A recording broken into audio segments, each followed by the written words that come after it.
concerning the first civilizations in South America. South America is a vast continent characterized by extremes in climate and geography. The north is dominated by the mighty Amazon River, which flows through dense tropical rainforests carrying a large flow of water than any other river system in the entire world. Farther to the south, we see the forests are replaced by prairies and steppes stretching westward to the Andes Mountains, which extend the entire length of the continent from the Isthmus of Panama to the Strait of Magellan. Along the Pacific coast on the western slopes of the mountains are some of the driest desert regions in the entire world. South America has been inhabited by human beings for more than 12,000 years.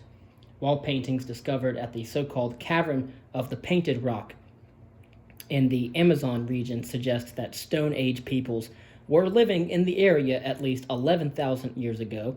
Again, that's around 9,000 BCE. And at a site at Monte Verde along the central coast of Chile has been dated to 10,500 BCE.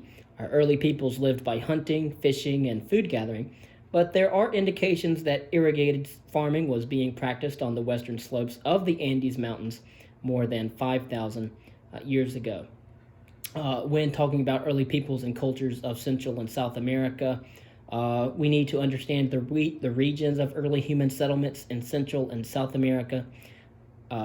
Urban conglomerations appear in Mesoamerica and along the western coast of South America. Now, again,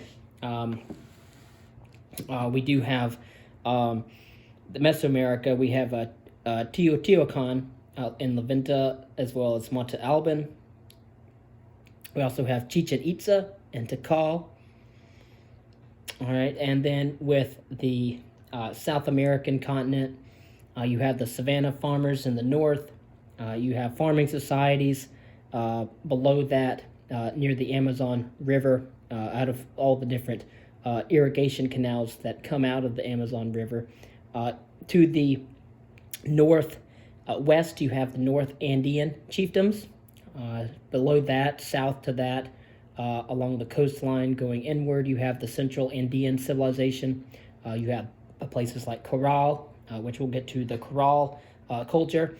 You have Chavin de Huantar, and then you have the Moche, or the Moche, or Moche, rather. And with that, you have the Kankan. Their capital was at Kankan, but anyway, we'll start talking about the Caral people. Of course, we also have savanna farmers in the central South America, the hunters of the Chaco savanna, towards the southern tip of the South American continent. We have the grassland steppe hunters, and then towards the tip at the southern part, near Monte Verde, we have the maritime hunters and shellfish collectors.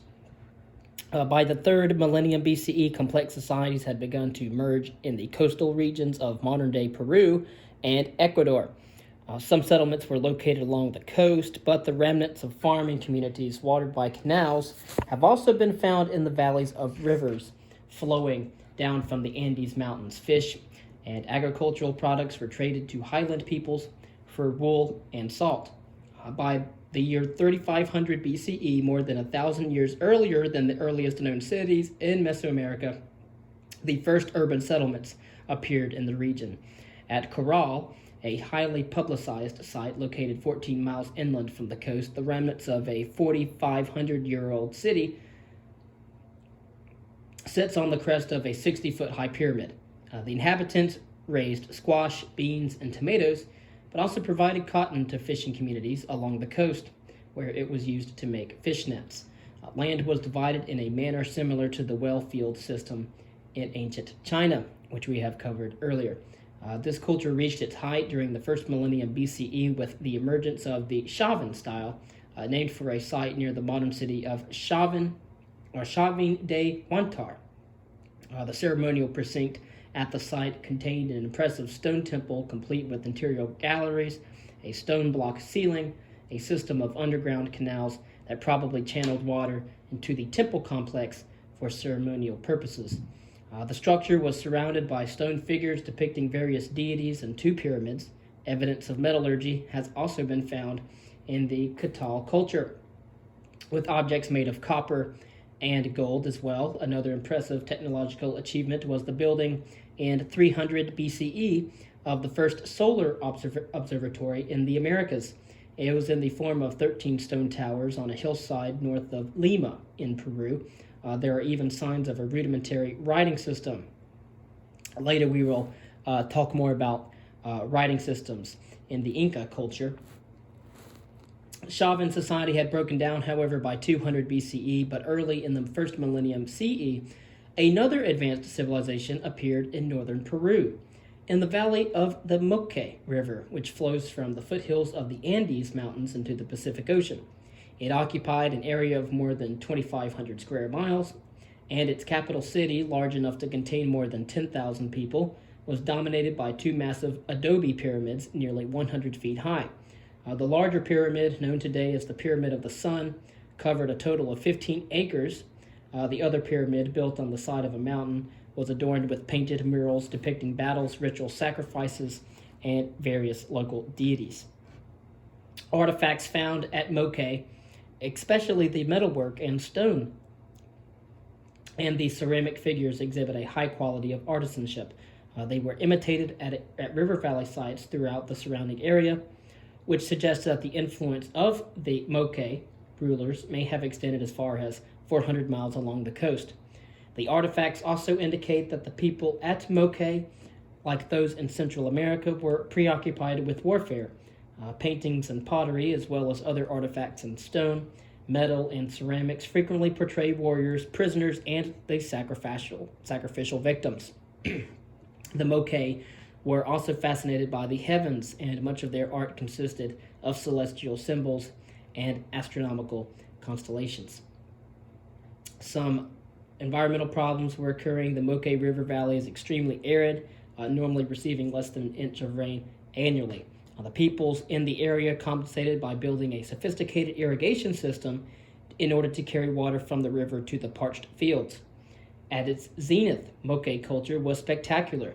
By the 8th century CE, however, the civilization was in a state of collapse. The irrigation canals had been abandoned, and the remaining population had left the area and moved farther inland, or they suffered from severe malnutrition. But what had happened to bring Moche culture to this untimely end?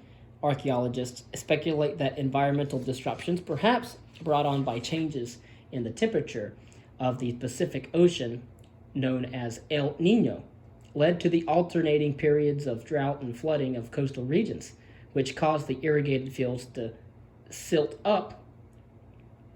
The warm water created by El Niño conditions also killed local marine life, severely damaging the local fishing industry.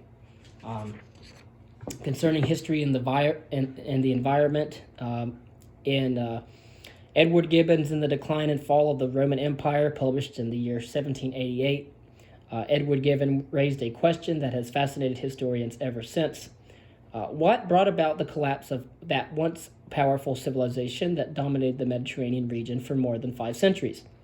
Traditional explanations have centered on political or cultural factors, such as imperial overreach, moral decay, military weakness, or the impact of evasions. Recently, however, some historians have suggested that environmental problems, such as poisoning due to the use of lead, water pipes, and cups, the spread of malaria, or a lengthy drought in wheat-growing regions in North Africa, might have at least contributed to the Roman Empire's collapse. The current interest in the impact of the environment on the Roman Empire reflects a growing awareness among historians that environmental conditions might have been a key factor in the fate of several of the great societies in the ancient world, including those of the Mesoamerican and South and Central American cultures and civilizations. Climatic changes or natural disasters almost certainly led to the decline and collapse of civilization in the Indus River Valley. In the Americas, however, massive flooding brought about by the El Niño effect, environmental conditions triggered by changes in water temperature in the Pacific Ocean, for example, that's the El Niño effect, It appears to be one possible cause for the collapse of the Moche civilization in what is today Peru, while drought and overcultivation of land are often cited as reasons as well for the decline of the Maya civilization in Mesoamerica. Climatic changes continue to affect the fate of nations and peoples in latter areas as well. Drought conditions and overuse of the land might have led to the gradual decline of Mesopotamia as a focal point of advanced civilization in the Middle East, while soil erosion and colder conditions doomed an early attempt by the Vikings in order to establish a foothold in Greenland and North America. Sometimes the problems were self-inflicted, as on Easter Island, a remote outpost in the Pacific Ocean, where Polynesian settlers migrated from the west about 900 CE, so inundated the landscape by the 15th century, what had been a reasonably stable and peaceful society had descended into civil war and cannibalism. Climatic changes, of course, have not always been detrimental to the health and prosperity of human beings. A warming trend that took place at the end of the last ice age eventually made much of the world more habitable for farming peoples about 10,000 years ago.